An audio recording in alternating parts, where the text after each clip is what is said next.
Saya suka ulangi, Dajjal ni penipu ya. Dajjal ni penipu. Kau kena tahu yang nama tipu tu. Tipu.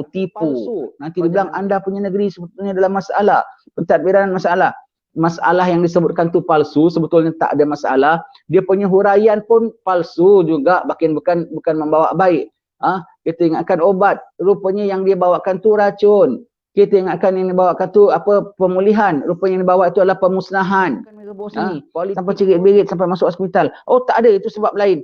Kedai ngerebus ni tak ada apa-apa. Zalim tak? Zalim. Lepas tu tutup kedai tu. Stopkan dia punya kegiatan dia. Siasat dulu. Pastikan dahulu. Selamat nyawa orang baru buka balik. Semua. Tak kisah. Nyawa orang dah tak ada nilai lagi. Kau mati pun matilah. Tak ada. Jangan salahkan ini merebus. Tak ada merebus semua bagus. Semua sihat. Tak ada apa-apa semua. Allah. Zalim tak tu? Zalim. Sampai orang jual mie rebus taruh racun tikus pun kau kasih orang jual juga. Allah. Entah apalah kau dapat keuntungan daripada warung mie rebus itu.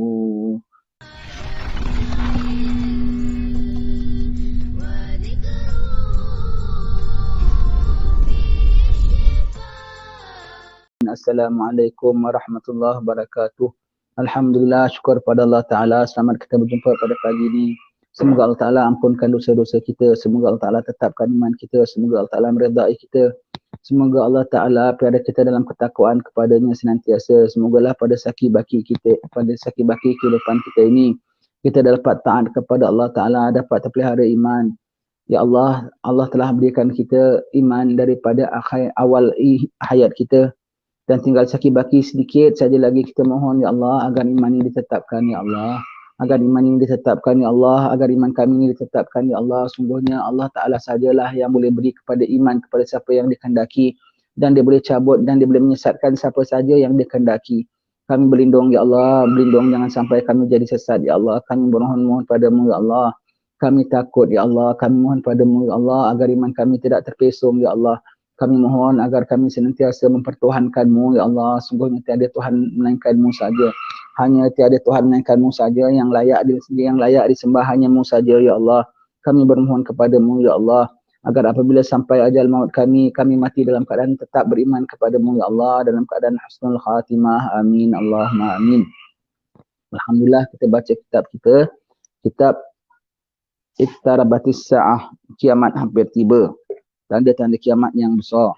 Sampai kita pada muka surat 9.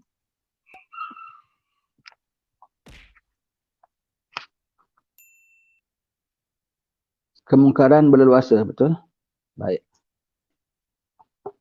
Perkara satu, kemungkaran berleluasa di masyarakat, peperangan demi peperangan dan Islam asing dari pandangan orang Islam sendiri.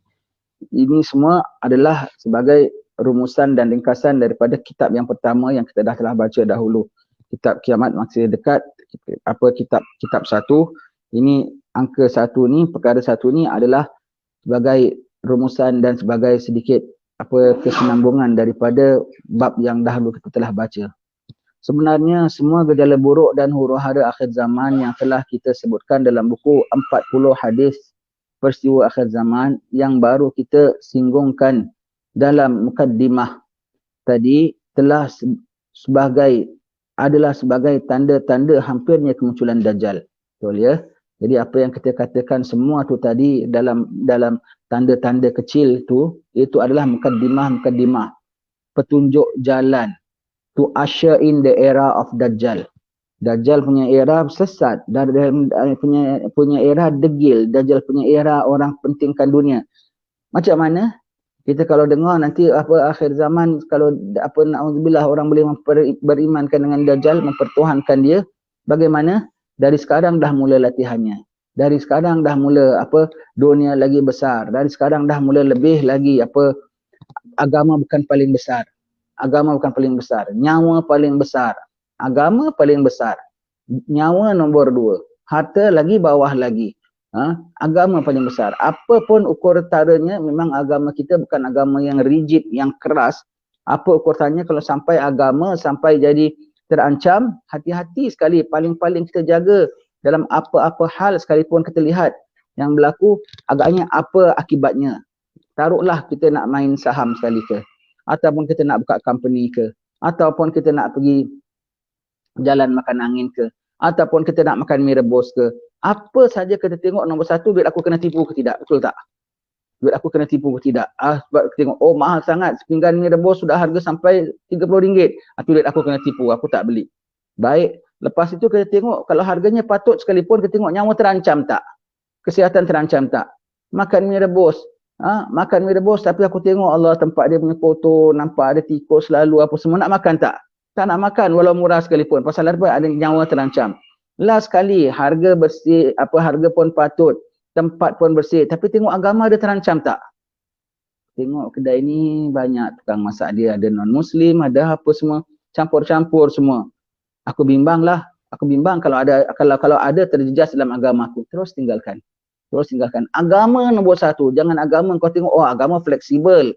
Walaupun non-muslim yang masak, tetapi apa kalau halal boleh makan. Walaupun asal kita takut ada terjejas akan agama kita, apa pun perkara. Perkara perubatan baik, perkara kesihatan baik, perkara kewangan baik, perkara kehidupan, pekerjaan baik. Kalau kita nampak sampai agama aku terjejas, baiklah aku ikut agama. Aku takut dengan aku memandangkan agama aku fleksibel, aku jadi twist-twistkan agama aku pintal-pintalkan agama aku. La, agama fleksibel untuk memudahkan kehidupan kita, bukan untuk kita pintal-pintalkan ahwal agama. Jadi segala yang keluar tanda-tanda yang sebelum ini kita dah baca, tentang araknya, tentang perempuannya, tentang hiburannya, itu semua tu adalah untuk menjadi penyambut, menjadi pintu masuk bagi era kedajalan. Tu usher in, untuk mengiring akan eranya Dajjal. Jadi orang dah terbiasa dengan bukan hanya Tuhan yang maha besar, benda lain lagi besar. Orang dah terbiasa bahawasanya perkara-perkara kesesatan lah, perkara-perkara kemaksiatan lah, dah terbiasa sehingga tak boleh lepas lagi. Itu jadi matlamat utama manusia. Baik. Jadi suasana masyarakat kita di hari ini adalah ke arah persediaan menerima kedatangan Dajjal. Persediaan menerima kedatangan Dajjal, to usher in the era of Dajjal. Kerosakan akan terus bertambah banyak. Kerosakan apa ya? Sekarang kita boleh nampak dengan fizikalnya sekalipun. Hatta bangunan-bangunannya pun rosak. Hatta bisnes-bisnes orang pun rosak. Semuanya ya. Kalau dulu setakat kerosakan akhlak saja. Kerosakan akhlak, kerosakan tingkah laku, kerosakan amal. Sekarang sampai kerosakan apa sekalipun, kerosakan kehidupan pun dah rosak. Nanti kita akan lihat sampai bangunan-bangunan pun rosak. Pada kita kalau bangunan masih okey, kereta api masih bergerak, tu namanya belum rosak. Jentera imanmu dah rosak ke belum? Itu rosak pertama. Rosak internal itu rosak pertama. Kemudian rosak sistem kehidupan kita. Kemudian rosak segala hal-hal lain-lainnya semua tu. Yang paling kita takut sekali, rosak sistem agama kita. Ya, baik. Kerosakan akan terus bertambah banyak sehingga apabila Dajjal muncul, orang tidak begitu asing dengan kesesatan yang dibawanya. Dah terbiasa ya. Sekarang aja fahaman-fahaman yang mempermakhlukkan Tuhan. Dah banyak kan? Bilang Tuhan boleh di langit, Tuhan boleh di bumi. Pahaman-pahaman yang tak percaya tentang karamah-karamah. Banyak kan? Pahaman-pahaman tak nak muliakan Rasulullah sallallahu alaihi wasallam. Banyak kan? Apabila Dajjal datang, tak susah. Dia tengok, oh tu Tuhan, dulu Tuhan memang di langit, sekarang Tuhan dah di bumi. Tak susah untuk dia nak terima Dajjal. Konsep pemikiran dia sudah begitu. Tolak karamah wali-wali. Kalau kita bilang orang kalau sakit, orang kalau demam, kita sembuh, minta Habib ini doakan sembuh pula dengan cepat.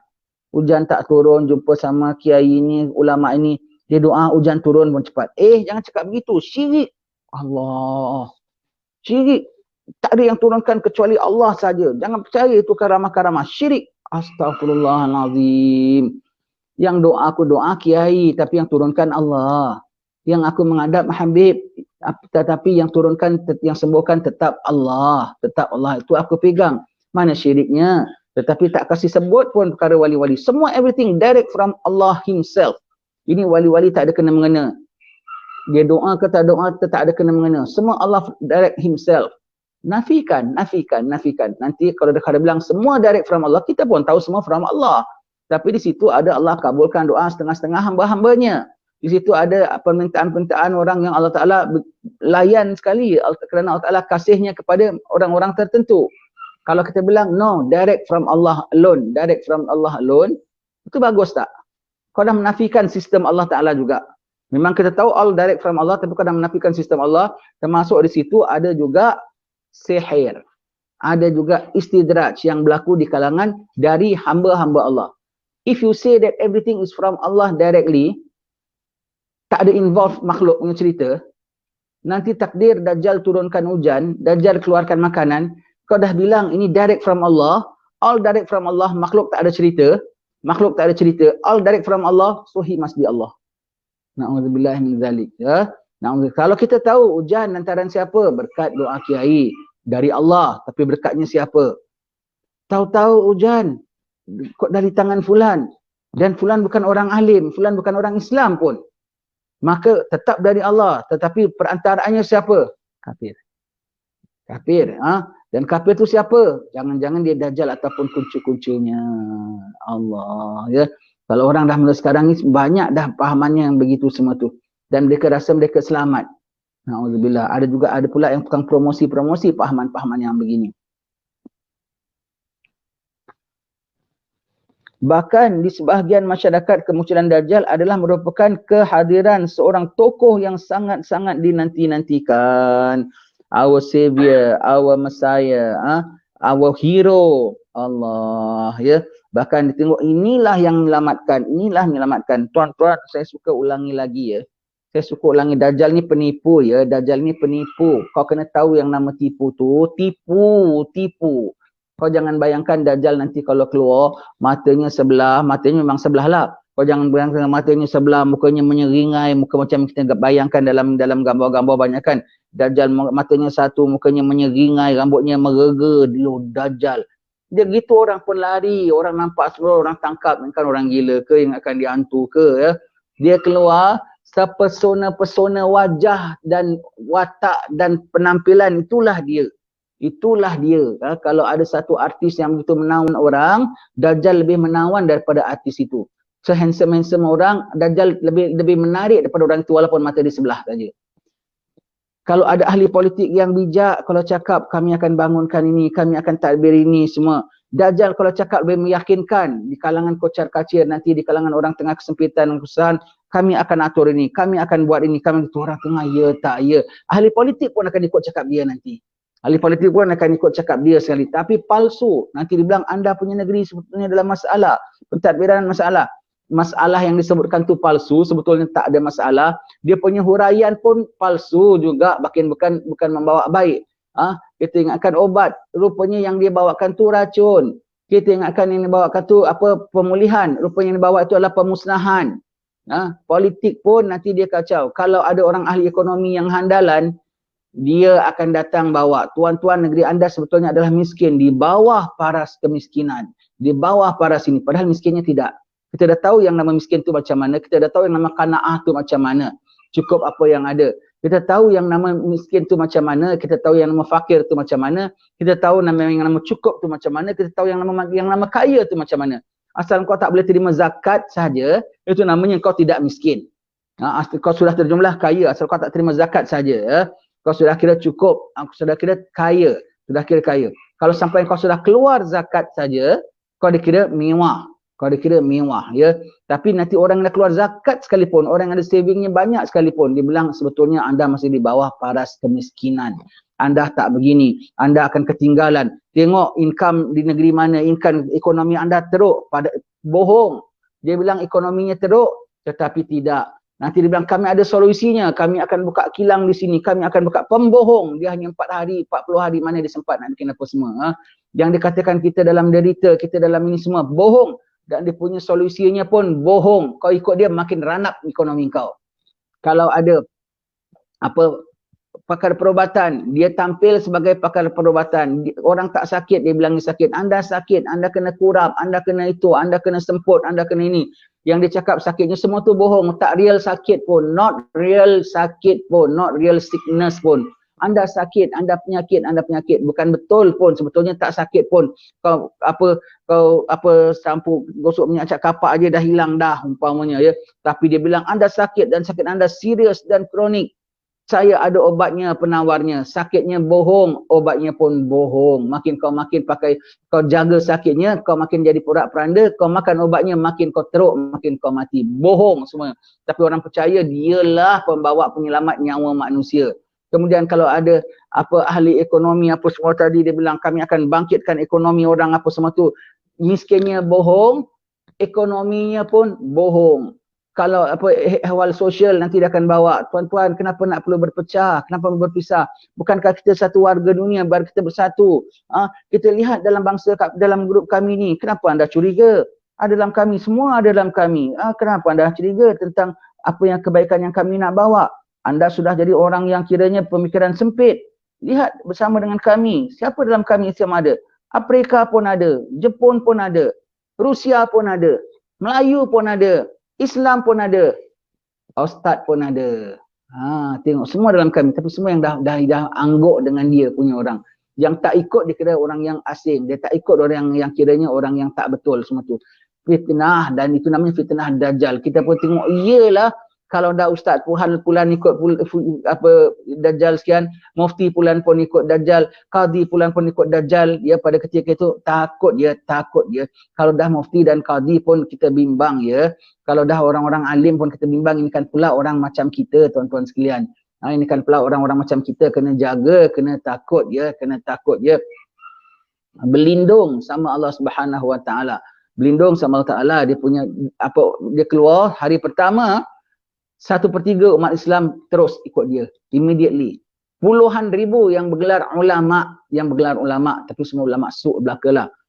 Dari bila? Dari sekarang dah mula jadi su'. Ajarannya tu tak betul dan apa akhlaknya tu tak betul.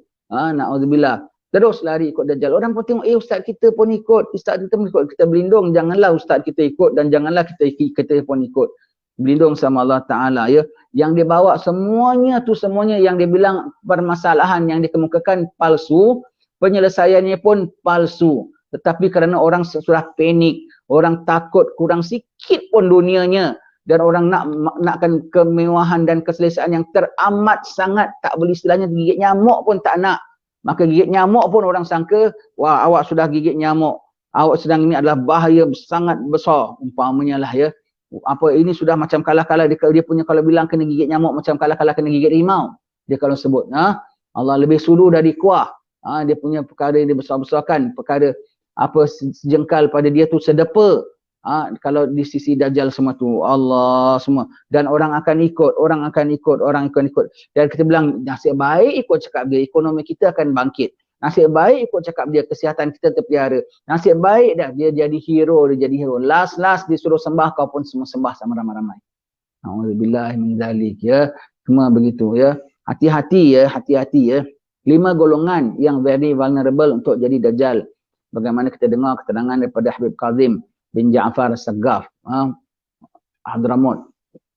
Katakan 5 golongan yang very vulnerable, kemungkinan besar menjadi pengikut Dajjal. Yang pertama, orang-orang yang akidahnya bukan ahli sunnah wal jamaah, lebih-lebih lagi yang suka mentakwil-takwilkan ayat-ayat mutasyabihat. Ayat mutasyabihat seperti Allah di atas arash, Allah bersemayam di atas kursinya, apa Allah ada tangan, Allah turun ke langit bumi. Hadis Nabi dan juga ayat Quran, dia pandang ayat gini, dia tengok, kita kena pandang direct, bermakna Allah di atas. Allah Ta'ala di atas arash, makna Allah di atas. Allah tak bertempat. Yang nama atas, yang nama bawah adalah tempat, space. Dan tempat itulah makhluk. Dan Allah Ta'ala tidak lingkungi oleh makhluknya. Allah cipta makhluk. Allah Ta'ala kalau dilingkungi makhluk tu namanya makhluk, sifat makhluk. Dan Allah Ta'ala tidak bersifat dengan sifat makhluknya.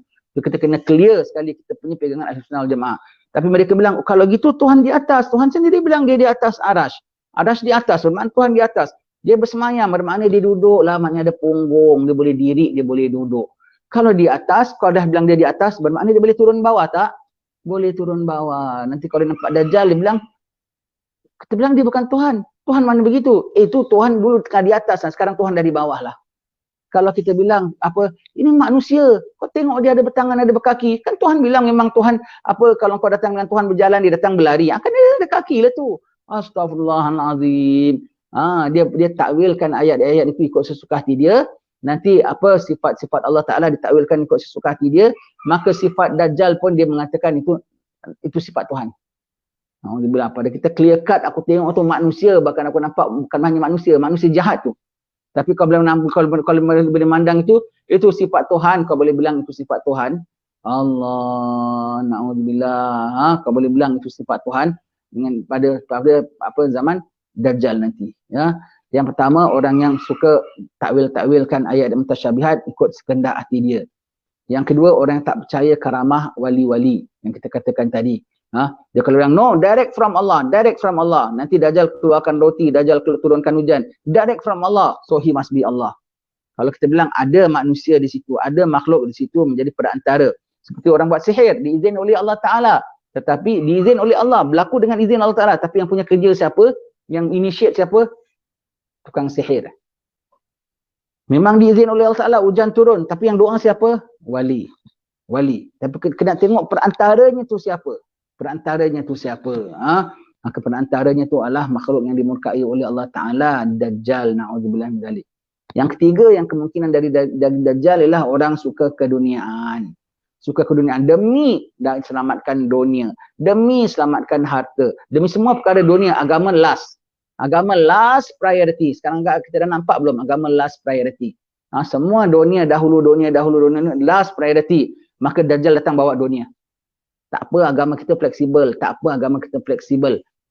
maka agama kita pun kau bikin sesuka hati. Orang yang bikin apa semua untuk dunia. Ustaz-ustaz ceramah pun nak kerana duit. Apa pun nak kerana popular, kerana nak apa semua, kerana dunia. Dan Dajjal datang bawa dunia, datang bawa glamour. Itu dia suka. Yang keempat, orang yang terlampau jaga menitik beratkan sangat tentang kesatuan. Jangan kisahlah apa agamanya, bangsanya, janji dia bawa kemanfaatan bersama. Islam terima. Knowledge walau daripada siapa pun kita terima, nasihat daripada siapa pun kita terima. Dia tak cemburu ini orang ni al-maghdub ke ataupun ad-dallin ke. Sedangkan kita dalam hari-hari sembahyang 17 kali kita sebut ghairil maghdubi alaihim waladdallin.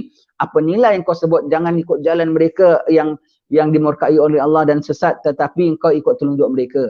Apa nilai Rasulullah mengatakan nanti apabila kita akan ikut mereka satu langkah demi satu langkah, masuk lubang biawak pun kita ikut.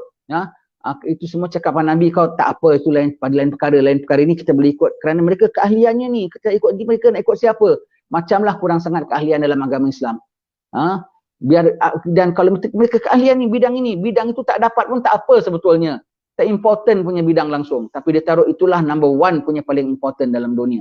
Allah, pasal kau pandangkan kesatuan, kau pandang, jangan pandang agamanya, pandang kemanfaatan yang dibawanya. Walau besar punya manfaat pun, tapi kalau orang jahat bukan manfaat, bahkan mudarat lah. Bukan mudarat. Semua firman Allah Ta'ala, kalau orang fasik bawa kenyataan padamu, hendaklah kau menilai. Fatabayyanu, pun kau taruh tepi. Semuanya tu. Allah, ini orang tak sembahyang. Kalau sembahyang pun tak baca Fatihah. Kalau baca Fatihah pun tak ada nilai, kan tak pernah menghayati akan Fatihah. Sampai yang dia sebut al-maghdub ad-dallin, jadi dia punya penasihat, jadi dia punya tukang tunjuk dia, ikut telunjuknya pula.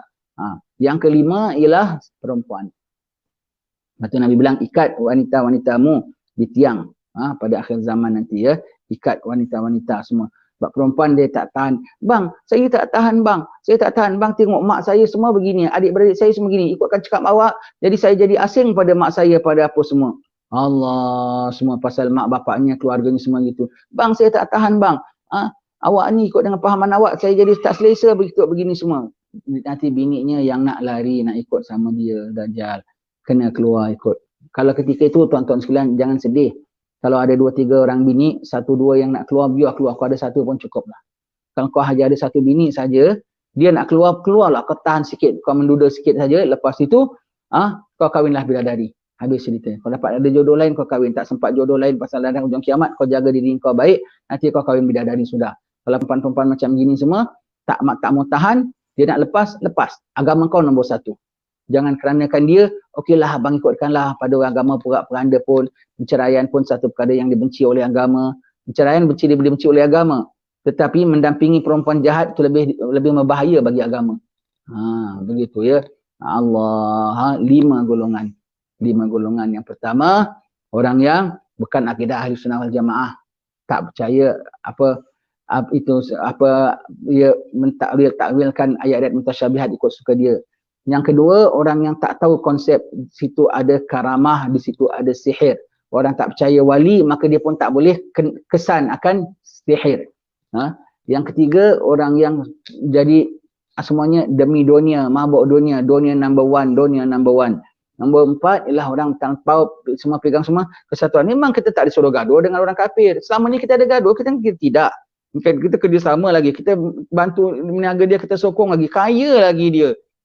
Support lagi semua. Tapi tak segala-galanya di tangan mereka, tidak segala-galanya ikut cakap mereka. Dan yang kelima ialah wanita-wanita. Kerana lemah imannya. Biar anak kita, isteri kita jadi bodoh pun tak apa.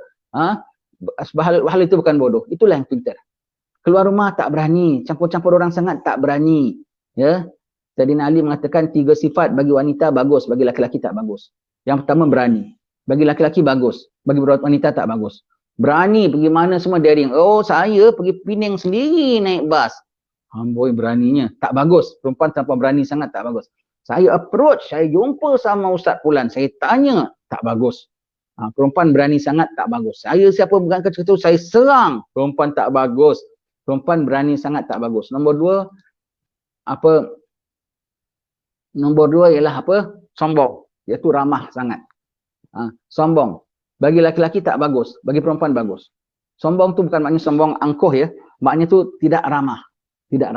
Bagi laki tak bagus. Laki-laki jumpa orang, apa khabar? Haji, baik, semua sihat. Dalam majlis semua, mana anak abang semua, macam mana nanti punya kampung? Macam mana masjid nanti bagus semua, alhamdulillah, jemaah semua bagus semua. Tak apa. Perempuan, tak sembarang orang dia tegur siapa. Sama perempuan, tak sembarang orang, apalagi dengan laki-laki. Tak sembarang orang dia tegur siapa. Kalau dalam majlis pun, apa khabar Cik Jah, baik ya, sikit. Very reserve maknanya. Tidak begitu ramah dan tidak begitu mudah bercampur gaul. Laki-laki tak bagus. Biar open. Perempuan biar close sikit. Satu lagi, bakhil.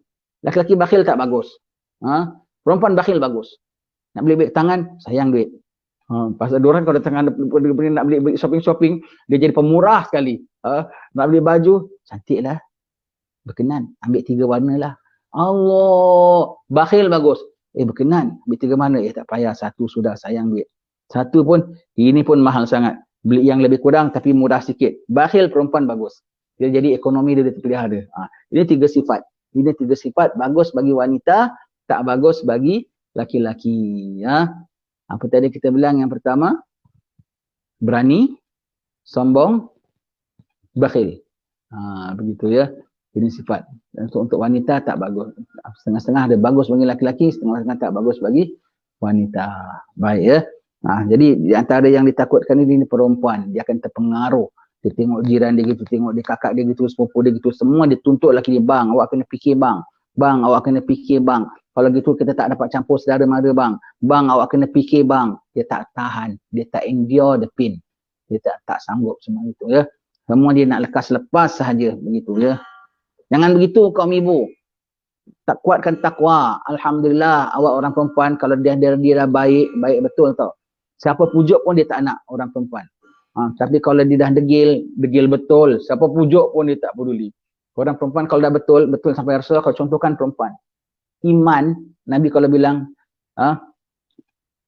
gigitlah imanmu, dan peganglah imanmu sebagai pegangannya perempuan tua. Nabi sebut perempuan tua. Sebab perempuan tua ni tak mudah dipengaruh. Dia kalau dah bilang ya, ya. Kalau dia bilang tidak. Laki-laki boleh fleksibel juga. Perempuan tidak. Itu tengok yang ada perempuan, kebanyakan perempuan dah terpengaruh. Tapi setengah-setengah perempuan tua kalau dia bilang ya, ya. Dia bilang tidak. Ikut, kalau bukan kita bilang maknanya semua perempuan jahat ya. Ada perempuan yang okey. Ikut pegangan perempuan yang begitu. Dia bilang tidak. Suami yang pujuk pun dia tak nak juga. Tapi kena pegangan yang betul lah. Jadi tak mudah terpengaruh. Dalam suasana antara bangsa pula, kita dapat menyaksikan berlakunya penindasan, kezaliman, antara bangsa ya. Di tempat kita rasanya belum ada tindas-menindas lah ya, belum sampai tahap orang atas tindas orang bawah ya. Negeri lain mungkin sudah ada. Kezaliman tu apa? Tidak meletakkan sesuatu pada haknya. Zaliman apa? Nombor satu, hak Allah. Zalim. Zalim. Yang buat tu orang zalim. Hak Allah tak diberikan dahulu. Hak Allah. Zalim nombor satu ialah hak Allah tak diberikan dahulu. Kemudian hak manusia, hak kemanusiaan tak diberikan dulu. Nyawa orang tak kisah. Nyawa orang tak kisah. Kalau contohlah, kalau orang makan mi rebus, 3 orang cerit-berit, 2 orang masuk wad, 1 orang dah mati. Agak-agak di-stopkan tak? Stopkan, dikaji siasat. Tapi akan timbul satu isu pada satu zaman nanti, bukan 5 orang masuk wad. Berpuluh orang mati atas satu perkara. Orang bilang, oh no, it's not because this matter, not because of this reason. Ada reason. Ibarat kedai mi rebus tu, kalau orang sampai mati cerit-berit, bukan, ini bukan pasal kedai mi rebus ini sebab lain. Ini sebab lain. Tapi semua orang tak ada makan lain kecuali makan mi rebus ini. Sampai cerit-berit, sampai masuk hospital. Oh tak ada, itu sebab lain. Kedai mi rebus ni tak ada apa-apa. Zalim tak? Zalim. Patut tutup kedai tu. Stopkan dia punya kegiatan dia. Siasat dulu. Pastikan dahulu. Selamat nyawa orang, baru buka balik. Semua. Tak kisah, nyawa orang dah tak ada nilai lagi. Kau mati pun matilah. Tak ada, jangan salahkan ini mi rebus. Tak ada, mi rebus semua bagus, semua sihat, tak ada apa-apa semua. Allah, zalim tak tu? Zalim. Sampai orang jual mi rebus, taruh racun tikus pun kau kasih orang jual juga. Allah, entah apalah kau dapat keuntungan daripada warung mi rebus itu. Baik ya. Kezaliman. Peperangan demi peperangan. Sana sini perang. Dan ini Nabi cakap ya, bukan kami cakap ya, Nabi cakap. Jadi orang-orang kalau ada orang tunggu perang, betul tak perang, itu bukan orang suka perang. Pasal Nabi bilang ada perang. Maka setiap kali orang tengok ada kawasan besar bertelagah, orang semua tunggu. Adakah ini perang yang dimaksudkan oleh Nabi? Sebab itu orang beriman dengan Nabi. Bukan siapalah suka perang, kalau orang suka perang, yang orang diri macam tunggu-tunggu perang saja. Bukan kita tunggu-tunggu perang. Tetapi Nabi dah cakap akan berlaku perang. Dan kalau perang lagi parah lagi ya. Jadi asal ada kawasan besar telagah je, ada mula kawasan lain ceroboh tempat kawasan lain saja. Orang semua cemas tengok siapa. Pasal Nabi kita dah cakap. Jadi kita jaga-jaga, bukan pasal orang suka sangat perang, orang pun takut nak perang ya. Tapi jaga-jaga tengok ni apa ceritanya, peperangan demi peperangan. Kan berlaku sangat perang besar sangat nanti lagi. Perang itu namanya Malahim Kubra. Apa itu huru-hara besar akhir zaman. Ya. Gempa bumi. Dulu sekali-sekali tahu saya ingat masih kecil kalau ada gempa bumi ke banjir ke. Sekali-sekali banjir di India. Sekali-sekali gempa bumi di Jepun. Sekarang macam lepas satu negeri. Lepas satu negeri. Allah. Ya. Pula bukan pada musimnya. Bukan pada musim bulan terpujuk tau. Musim lain pun tahu air naik paras kereta, air naik paras bumbung. Allah, macam perkara tu macam dah tak ada schedule lagi lah. Allah, bimbang ya. Semakin maju teknologi, semakin tersiksa insan kerananya. Banyak teknologi tapi kehidupan makin tertekan, makin tak selesa lah orang hidup ya. Tak selesa hidup.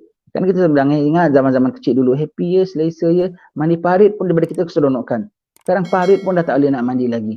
Air ni pun dah keruh lagi. Jangan parit laut pun dah tak boleh nak mandi lagi. Allah ya. Teknologi yang ditata oleh fahaman sekular barat dan berdasarkan kepada kepentingan peribadi telah banyak menghancurkan nilai-nilai kemanusiaan itu sendiri. Allah ya. InsyaAllah berikutnya akan kita baca minggu hadapan pembangunan kawasan Baitul Maqdis. Apa maksud pembangunan ini? Di kawasan Jerusalem ya, di kota Palestin. Kita akan tengok apa mereka bangun. Wallahu a'lam bissawab.